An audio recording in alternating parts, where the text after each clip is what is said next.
With Russia mobilizing its military and bringing up to 1 million reservists back into active duty, we need to understand that this conflict is indeed escalating. And the longer this conflict goes on for, the more dangerous it becomes. And the possibility of tactical nuclear weapons being used keeps growing higher and higher every single day.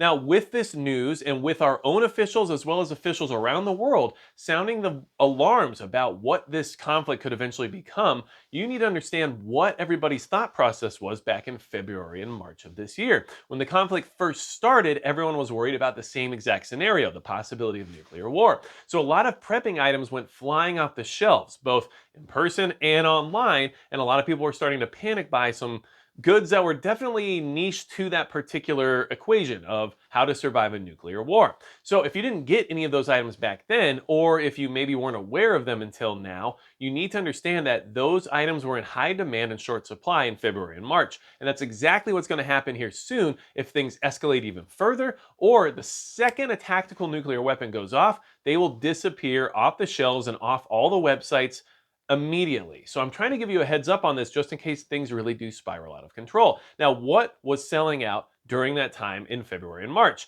Well, the obvious CBRN gear was definitely selling out. So gas masks, filters, dosimeters, Geiger counters, and especially potassium iodide. So if you don't have any of those things, understand that you can get them now. They're still available right now. And in fact, I'll put links down below to some of this stuff so you have access to it, but shop around and get what works best for you. But either way, what I'm trying to tell you is that if you can get it now, that's great. Because if one nuclear weapon is used, no matter what the situation, or if one of those nuclear power plants takes a critical amount of damage to where we have a meltdown scenario or whatever it might be, these things will disappear. So if you don't have them yet, and February and March wasn't enough of a wake-up call for you, understand that this might be your last chance if something else really bad happens. And at the same time, if you're not going to get these things, just understand that you're definitely not going to get them after the fact, all right? Now, what else was also on top of everybody's mind back then, and what was being sought after even by some of the countries involved in the conflict? Well, of course,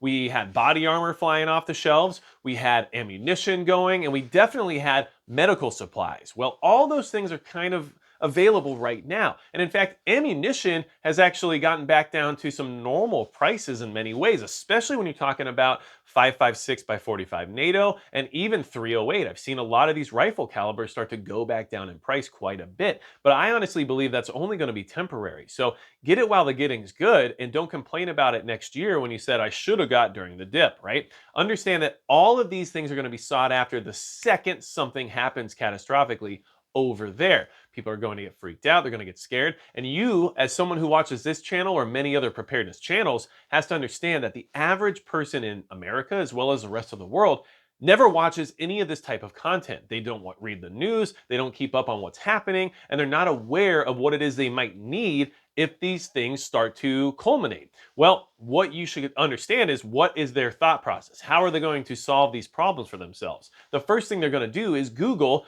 how to survive nuclear war. How to survive World War III. What should I do if a nuclear bomb drops, right? And then those articles and those websites and these YouTube videos will probably tell them, well, here's the things you need. You need gas masks, you need NBC rated filters, you need hazmat suits, you need a way to decontaminate yourself, you're going to need potassium iodide, you're going to want a Geiger counter so you know what is irradiated and what's not, and then they're going to talk about everything else related to needing food, needing water, needing access to clean water, things like this Seychelles filter over here that can actually take irradiated particles out of the water might be very handy during that time. However, they aren't aware of those things right now, and these things are available right now. The second a tactical nuke goes off, if it does, which I hope it doesn't, but there's a possibility, and that possibility continually grows every single day that this conflict goes on for, the second that happens, those people are going to be Googling where to get this stuff, okay? So look, I'm not saying you have to have all this stuff. I'm just saying if you want it and you want to be as prepared as you can for this type of scenario, you can get these things now. And I mean that about body armor, I mean that about medical supplies, especially first aid related items,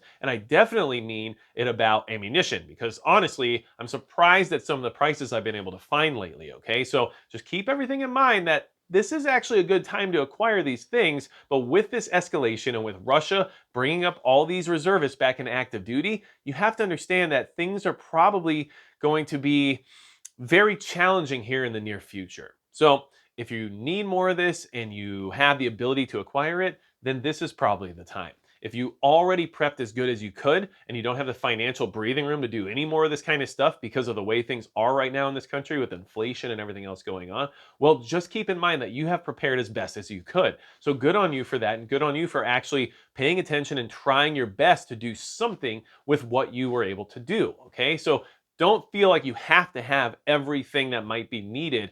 The things you did acquire while you could are still going to help you more than the things you never would have acquired otherwise, right? So I just wanted to bring this to your attention and to remind everybody that this is kind of where we're at right now, right? We're on the edge of this situation and it could turn into something very, very bad very quickly. And I wanted to remind everyone that we might have some more work to do, and right now we still have the ability to do it.